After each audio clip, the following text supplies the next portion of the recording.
Chef Pat is out in Denver. This is the Great Divide Brewing. Let's just have a little taste. Beer. All right, first one, Great Divide Brewing, wide variety of beers, and they are delicious. We got ourselves a Mexican lager, a farmhouse ale, a pale ale, and a stout. We're probably only gonna do one because we gotta keep it together tonight. So this is Mexican lager. Citrus is immediately what I want. I want lime juice, lemon juice, that kind of fresh citrusy smell. Easy route is to go like fish tacos.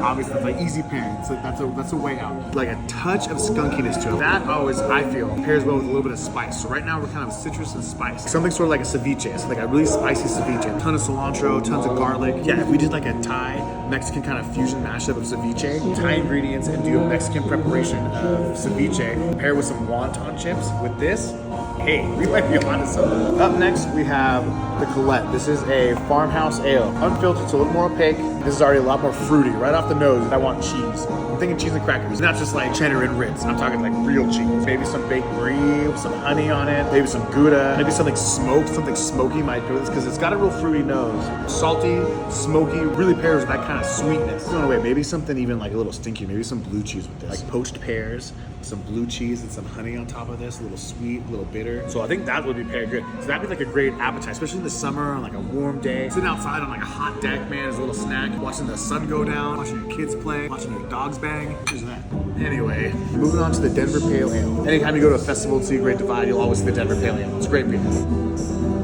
So, right off the bat, I'm thinking something fatty, something greasy. Like a pale ale, it's got some good acidity to it. It's not super hoppy, but it's there. So something fatty, almost even maybe something creamy. We don't want to double up on the acidity. So something maybe like a bratwurst with this. Maybe like a cheddar, like jalapeno bratwurst, because spice would kind of really go with this. Maybe some sauerkraut or maybe some mustard or something like that. Actually, brown mustard would go really good with that. That would just pair so well with this. You get so much of that grease from the cheese. This isn't very bitter, but like that funky bitterness from sauerkraut or something like that would go so well. Then brown mustard, of course. Brown mustard would just top this thing off. Up next, we're doing the Titan IPA. It's very piney. Right off the bat, you can smell pine. It tastes very piney. To be honest, I'm not a very big IPA guy, but I'll tell you something that's easy to do with this. That pine and maple.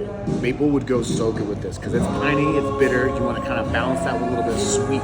Great thing about maple syrup is that you can use it for so much more than like sweet things. You can use it for savory stuff. You can drizzle it over some things that are just amazing savory. And again, a little bit of fat would cut some of that bitterness too. Now we're getting to the heavier beers, so we're probably going to do some like an entree. This is the course meal that I just gave out. We're getting to the meat and potatoes now. Like a seared duck breast, drizzled with like maple syrup over like a polenta. So imagine creamy polenta on the bottom, seared duck breast sliced up, drizzled with a little bit of maple syrup.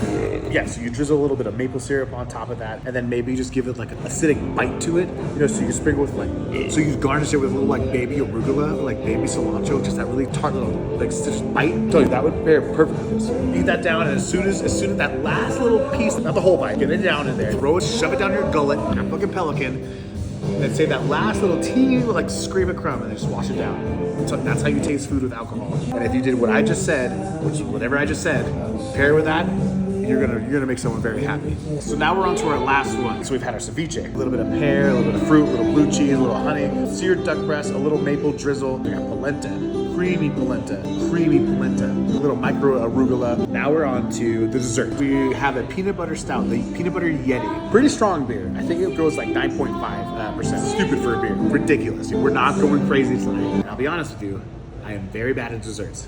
Not my specialty, but we're gonna try it real hard. This is when we bring in the pastry chef. Jessica, where are you? Okay, not as sweet as you would think. It's like peanut butter coffee. So peanut butter and coffee, what goes good with coffee? Something creamy, like a milk chocolatey type thing. Right? Maybe ice cream? I'm really bad at desserts. I don't really know. So maybe like a brownie with ice cream? Okay, you know what this really would be good with? Raised shortbread. Ooh, you know what would be really good? Maybe get like abuelita's chocolate and rub that, grind that up and rub that so it's like a Mexican chocolate. So you already had a Mexican lager and ceviche. It's coming together, guys. So fuck the dessert. I don't do desserts. Jessica, abuelita's is like a Mexican hot chocolate bar that you can make Mexican hot chocolate. And it's not just regular chocolate, it's like a spiced hot chocolate. Ground up, kind of crusted on top, and then seared real fast. Not just sweet. It's like a little sweet and spice to it. You take that and do like a rub over a filet mignon or something that's not super fatty and put it on something like this. You don't even need a dessert. You don't even need chocolate. We don't need you, Jessica. I'm just kidding. Please email me back. We just had a full course menu. 4 courses.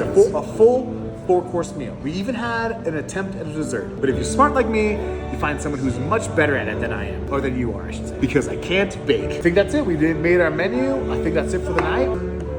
Maybe we'll just get one more. Just one more for fun. Just for fun. Okay, round 2. Last one. Let's just do one nightcap because let's just do one nightcap. I'm a lot older now. Keep it classy, teeny little, and then we'll go home, okay?